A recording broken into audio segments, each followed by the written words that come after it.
The silence hit Adam long before the house did. It was the oppressive, swallowing kind of quiet that New York City had conveniently forgotten how to produce. Adam hadn't seen the sun in 3 hours. The late November sky was a uniform, bruised gray, and the winding road off the Taconic Parkway was barely a single lane carved between walls of skeletal, leafless oak trees. The isolation felt physical, pressing against the windows of his aging black pickup. He was 50 miles outside the city limits, and already the civilized world felt like a rumor. His contact was the Harrington family, new money desperate for old character, who had just closed on a sprawling, pre-war property they vaguely referred to as the Prestwood Estate. Adam wasn't there for the glamour. He was there because the original contractor had walked off the job 2 days into the plumbing assessment, leaving a cryptic text message, "Unstable." That was the kind of structural failure Adam specialized in. He finally pulled up a drive choked with wet, dead leaves and parked before the mansion. It wasn't majestic, it was formidable. Built of dark, unforgiving stone, the house sat low on the hill, its many windows, all uniformly black, staring out like vacant eyes. The air around it was still, heavy, and lacked the smell of life. The front door, thick and oak-bound, opened before Adam could knock. Standing framed in the deep shadows of the hall was a woman in her late 20s, her clothing expensive but wrinkled, and her face a landscape of restrained exhaustion. This was Clara Harrington. "Adam, thank God, please come in, it's cold," she whispered, her voice too tight for a simple temperature complaint. She didn't offer her hand, merely retreated a step into the deeper gloom of the foyer. Adam stepped inside, the steel toe of his boot scraping the marble, the sound echoing unnaturally loud in the vast, empty space. The house swallowed the sound immediately. He registered the smell, not dust or decay, but something cold and mineral, like wet concrete and long-dead flowers. Adam said, "I need a full diagnostic, Miss Harrington." His voice was flat and professional, cutting through the silence. The original report mentioned galvanized piping failure and structural issues in the basement electrical conduit. Clara wrung her hands. Her eyes kept flickering over Adam's shoulder, as if expecting something to materialize from the shadows he had just brought in. "It's the age, Adam. That's what they told us. The history. The house is sensitive. It's been empty for a decade, and the wiring is ancient. We need everything replaced. Everything." She led him through the main floor, a silent, empty parade past covered furniture draped like corpses. In the kitchen, a single, unshaded utility light cast sharp, isolated pools of yellow. "The main access point is down here," Clara said, pointing to a small cast-iron cellar door tucked beneath a staircase. "The circuit breakers are tripping constantly. The previous contractor said he felt a drop in the water pressure was tied to the house's history. Please ignore him." She swallowed hard, her nervousness a tangible thing in the frigid air. Adam looked at the cellar door. He felt the familiar low thrum of old wiring, a ghost humming of power consumption that didn't make sense in an empty structure. The job was massive. Adam stated, "Miss Harrington, this isn't a simple repair. This is a week of total demolition and rebuild, starting with the main lines. I need to bring in equipment, and I need proper light. I'm marking the main conduits now. I'll be back tomorrow morning, first light." Clara's relief was instantaneous, if brittle. "Tomorrow, yes. Please, just don't stay too long tonight." She didn't elaborate, and Adam didn't ask. He was already planning his return, eager to dig into the cold core of the mansion. Adam returned exactly at dawn. The morning was no brighter than the evening before, draped in a thick, wet fog that clung to the stonework. Clara Harrington was gone, leaving him only a key and a terse note. "Access granted. Call when finished." Adam preferred it this way. Silence made the work cleaner. He spent the entire day in the basement, a dark, sprawling warren where the house's core functions had seized up decades ago. The old galvanized pipes were a spiderweb of corrosion, and the electrical conduits were wrapped in brittle, crumbling insulation, a fire waiting for a spark. The work was brutal, complicated by a pervasive mineral dampness that seemed to seep out of the stone itself. Adam stripped out the old main waterline, sweating despite the cellar's deep chill.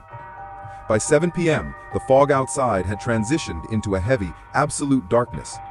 Adam had meant to finish by dusk, but the complexity of rerouting the main junction box had held him up. He packed his main demolition gear, but left his lighting rig. He needed to test the new main circuit before leaving. He pulled out his phone. The battery was unexpectedly dead, and the signal had vanished hours ago. The thought of driving the narrow, dark country roads exhausted him. "I'll test the circuit, grab 4 hours of sleep in the truck, and finish by morning."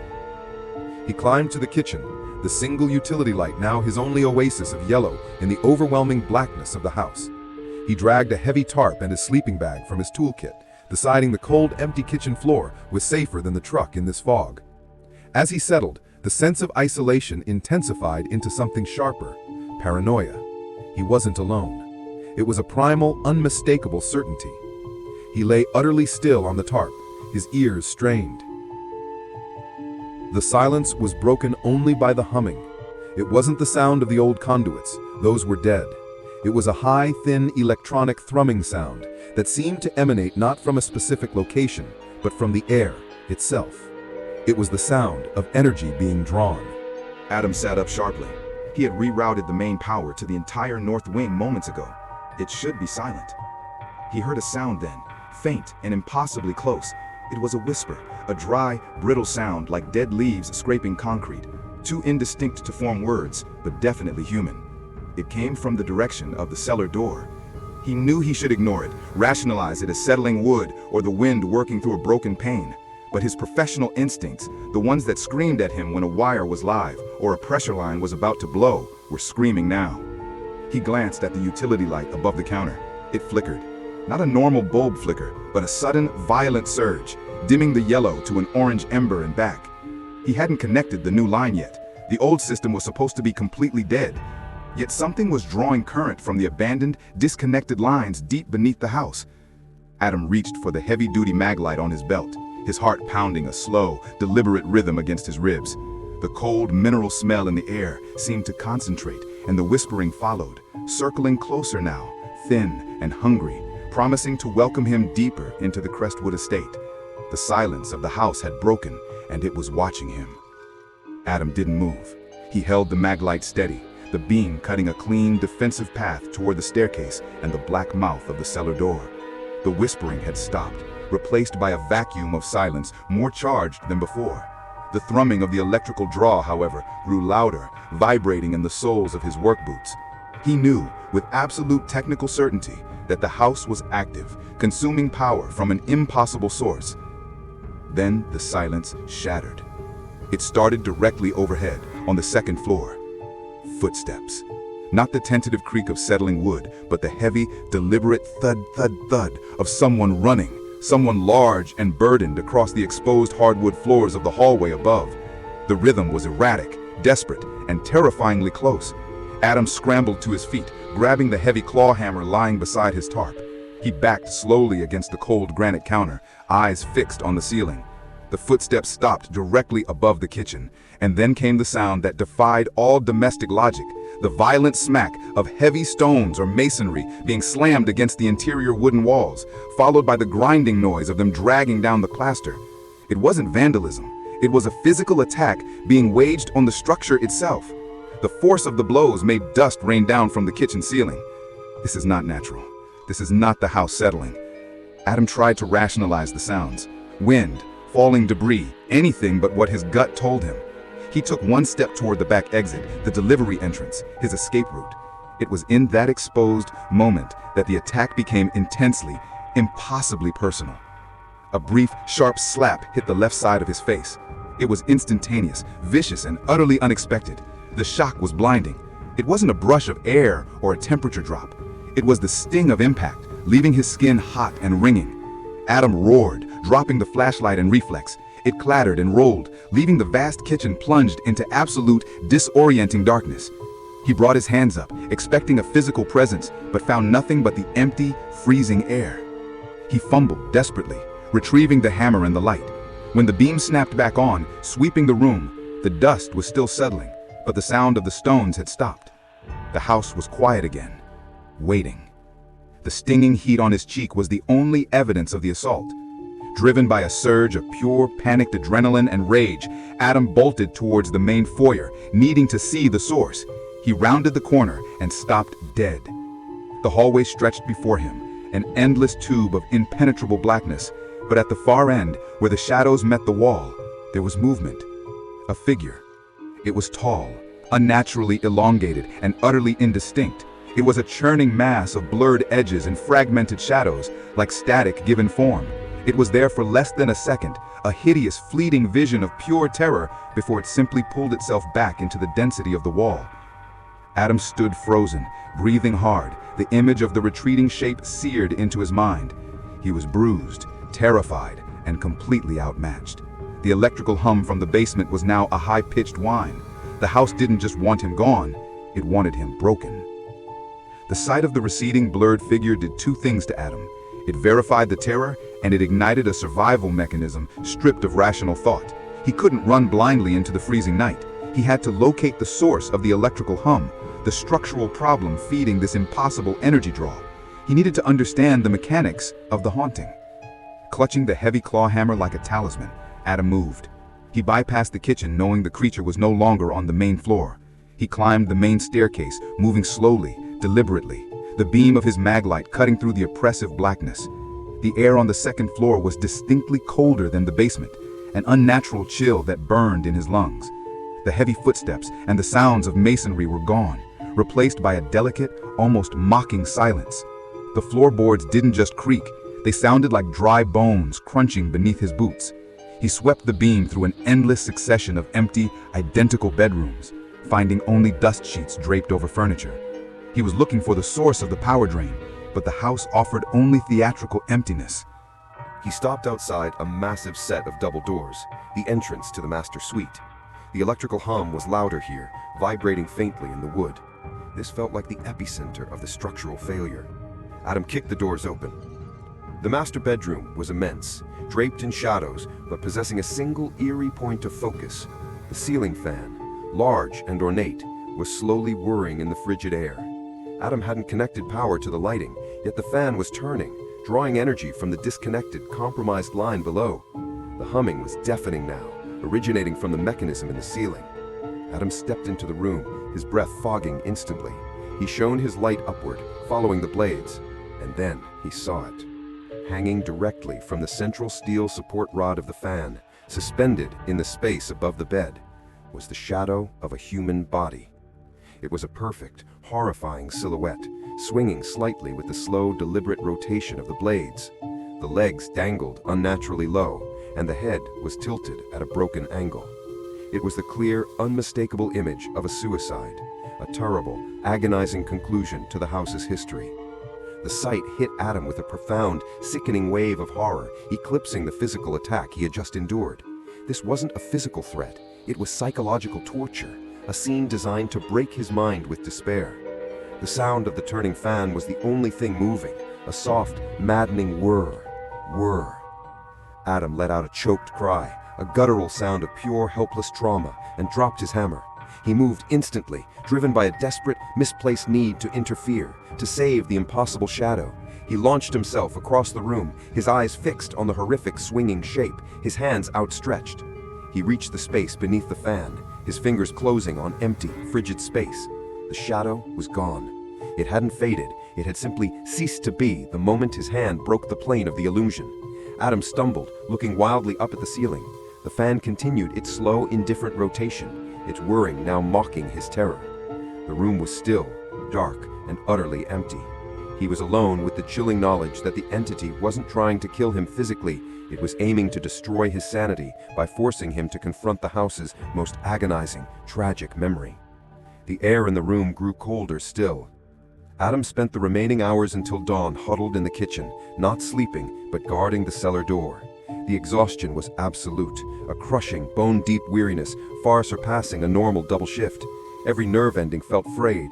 The physical sting of the slap was gone, but the image of the swinging shadow had taken root in his mind, a constant, chilling flicker behind his eyes.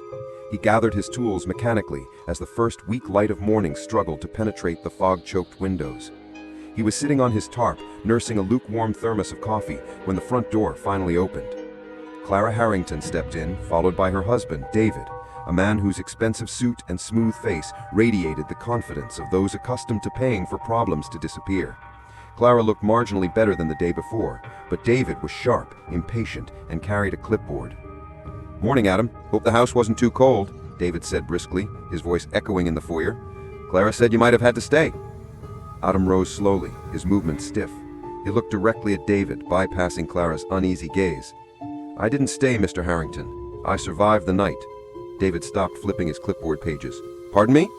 The house is compromised, Adam stated, his voice flat but unwavering.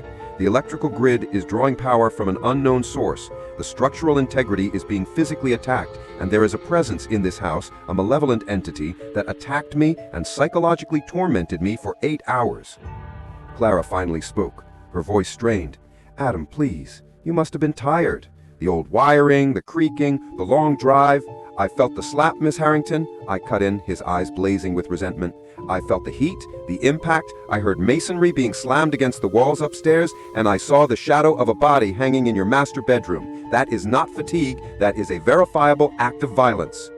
David scoffed, an abrupt, dismissive sound. Look, Adam, we understand you had a rough night, but we hired you to fix pipes, not chase shadows. We are spending a considerable sum to turn this place into a home, not a backdrop for ghost stories. Perhaps the stress was too much. We can get you paid for the day's labor and you can be on your way. Adam dropped his hammer onto the marble floor. The sudden metallic clang made both Harringtons jump. You don't believe me? Adam challenged, his voice dropping to a dangerous level of intensity.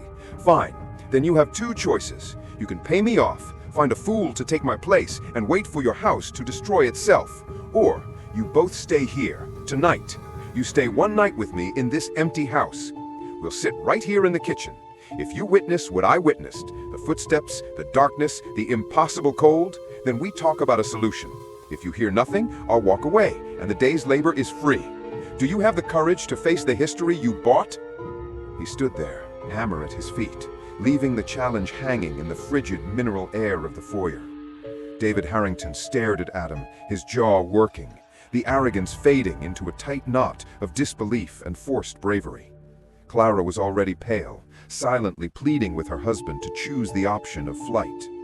You're calling my bluff, Adam, David finally managed, his voice strained. Fine. You want a vigil? You've got it. We are not going to let a disturbed contractor hold our investment hostage. He turned to Clara, forcing a confident smile. It's just an old house, dear. We'll prove him wrong and be sleeping in the city by dawn. The decision was sealed. They agreed to stay, moving their uneasy vigil into the central living room, which Adam deemed marginally safer than the kitchen near the cellar. David had grabbed a high-powered flashlight and, in a gesture of pathetic defiance, brought 2 bottles of expensive scotch from his briefcase. The first 3 hours were agonizingly quiet. The silence was deep, cold, and absolute. David began to mock Adam softly, sipping his scotch. You know, Adam, the quiet is actually rather nice. Perhaps your ghost is on holiday. Maybe it only haunts tired plumbers. He chuckled nervously. Clara sat rigid on a dust-sheeted sofa, occasionally jumping at the distant sound of ice melting in David's glass. Adam remained silent, sitting against the furthest wall, his hammer resting beside him. He simply watched the clock, waiting for the structural hum from the basement to resume. At exactly 11:47 p.m., the temperature dropped, not gradually, but instantly, hitting the room like a physical wave. The frigid air was accompanied by the mineral, wet concrete smell Adam recognized. Did you feel that? Clara whispered, clutching her knees. It's just the draft, Clara, David snapped, though his voice lacked conviction. He reached for the bottle. Then the attack began, focusing entirely on the Harringtons. It started with the whispers. They weren't directed at the room. They were aimed specifically at the Harringtons' ears. David flinched violently, clapping a hand over his left ear. Stop it! What was that? Clara gasped, tears instantly springing to her eyes. It's whispering my name, right here! She pointed frantically at her right shoulder. The whispers were too faint for Adam to discern, but the raw terror on their faces was confirmation. The entity had found its new victims, and it was speaking their language. The energy draw from the basement surged. The single bare light bulb David had screwed into a central fixture flickered violently, plunging the room into a strobing, disorienting rhythm. Then, a massive, antique grandfather clock resting against the far wall began to move. Slowly at first, then with accelerating speed, its heavy wooden case slid 5 feet across the polished floor, stopping with a deafening final crash against the adjacent wall. The pendulum continued to swing wildly inside its broken shell. David screamed, a high, unnatural sound that betrayed his utter collapse of confidence. He tried to scramble to his feet, reaching for his flashlight, but he couldn't. The entire house gave a sudden, colossal shake. It wasn't the slow rumble of an earthquake. It was a violent internal seizure, like a giant being throttled. Dust and plaster rained down from the ceiling in choking clouds.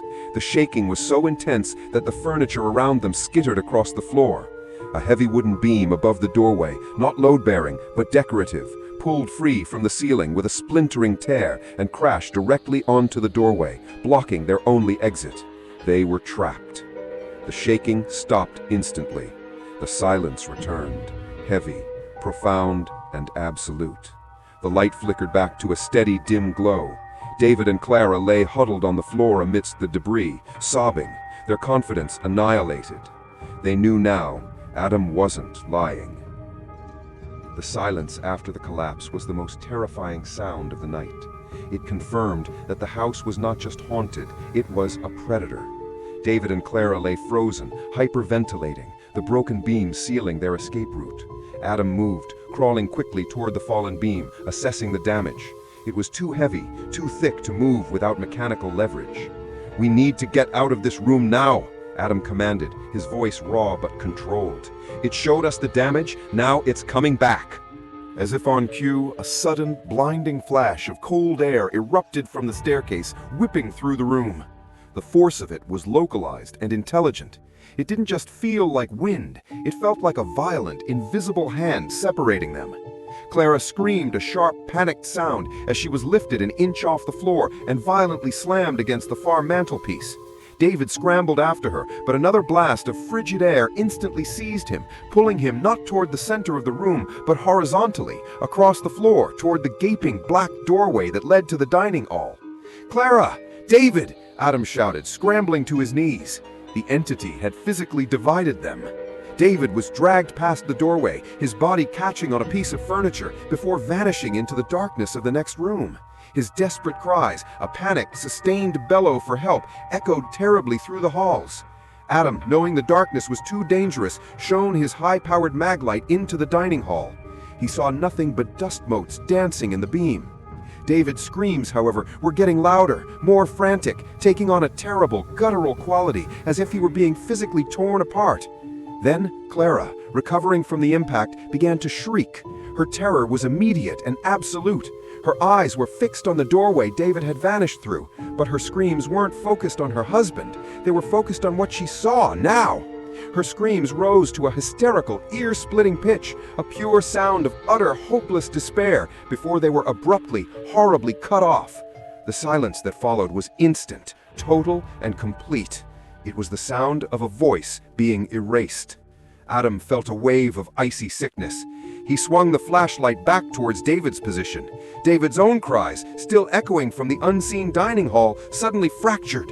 They became a wet, gurgling sound, a brief, agonizing sound of struggle, and then David's voice, too, went silent. The house swallowed the sound. The electrical humming subsided entirely. The air was merely cold again, heavy and motionless. Adam stood alone in the debris-choked living room. He was the only one left to witness the aftermath of the silence. He shone the light toward the mantelpiece where Clara had been slammed. She was gone. The only evidence left was a deep, fresh scrape mark on the marble floor leading away from the room, and a small, gold wedding band resting where she had been standing. The house had claimed them, leaving no body, no blood, only the terrifying vacuum of their absence. Adam realized the true horror. He had not saved them. He had merely been left alive to document their final, soundless disappearance.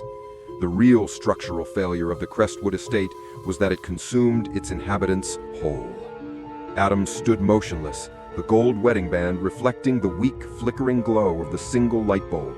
The silence was overwhelming, a vast, echoing emptiness where two lives had just been violently extinguished. There were no bodies, no screams, only the absolute chilling certainty of what had occurred. He didn't waste time searching the darkness. He knew they were gone, consumed by the structural failure he had been hired to fix. He found the remaining survivor, Clara's sister Margaret, who had arrived just before midnight with supplies and had been waiting in the truck outside, oblivious to the climax of terror within. Margaret now stood frozen just inside the front door, drawn in by the terrible silence, her face a mask of paralyzing confusion as she saw the debris and the broken doorway. "They're gone, Margaret," Adam stated simply, his voice a dry rasp in the silence. He didn't offer comfort or explanation, only the cold truth. "The house took them. We have to leave now." He grabbed a heavy pry bar from his toolkit and attacked the fallen beam across the living room entrance with savage focus. The wood splintered and cracked under the effort fueled by adrenaline and a desperate need to escape the enclosure. Margaret watched him, utterly silent, her eyes vacant, fixed on the darkness of the dining hall where her sister and brother-in-law had vanished. As dawn began to bleed a pale, watery light through the filthy windows, Adam finally wrenched the main beam aside. He pushed Margaret toward the door, not waiting for her to process the loss. He grabbed his hammer and his thermal imaging camera, the only pieces of evidence he would take. Before stepping into the cold morning air, Adam forced himself once last time to the cellar door. The electrical humming was now a desperate, dying whine. He pointed the thermal camera at the deepest point of the basement wall. The screen, instead of showing the cold blue of the stone, displayed a small, distinct patch of intense, throbbing heat, a source that should not exist in an abandoned cellar. He focused the camera's beam. Embedded in the oldest part of the foundation, concealed beneath layers of historical plaster, were a cluster of 5 ancient rusted iron fittings. They weren't pipes, they were specialized pre-war grounding stakes, designed not for electricity, but for energy focus. He instantly understood the structural flaw. The house was built directly over a significant natural energy nexus, and the structure itself had been intentionally designed to act as a trap. The house wasn't merely haunted, it was a battery. The renovations, the movement, the emotional energy, it had all served to wake the structure and feed the latent, powerful entity bound to the foundation. The house's purpose was to consume those who occupied it. He slammed the cellar door shut. He didn't waste time trying to fix a foundation built for consumption. Adam and Margaret, silent, broken witnesses, drove away from the Crestwood estate as the morning sun finally broke through the fog. Margaret never spoke. She stared straight ahead, a casualty of a terror no insurance claim could cover. They left the expensive cars, the designer clothes, and the mansion itself, a billion-dollar failure of structural integrity. Adam dropped Margaret at the nearest highway rest stop, gave her the gold wedding band, and drove on. He left with a profound, terrifying understanding that would forever color his work. Some places cannot be repaired. Some broken things are not malfunctions, they are design. The Phixer had found the source of the structural flaw, but the knowledge was only enough to save himself. The Crestwood estate was fixed only when it had consumed its owners whole. That house is still sitting out there, just outside New York. If I gave you the address, would you dare spend one night inside those walls? Tell me in the comments. Should the Phixer ever go back behind that wall?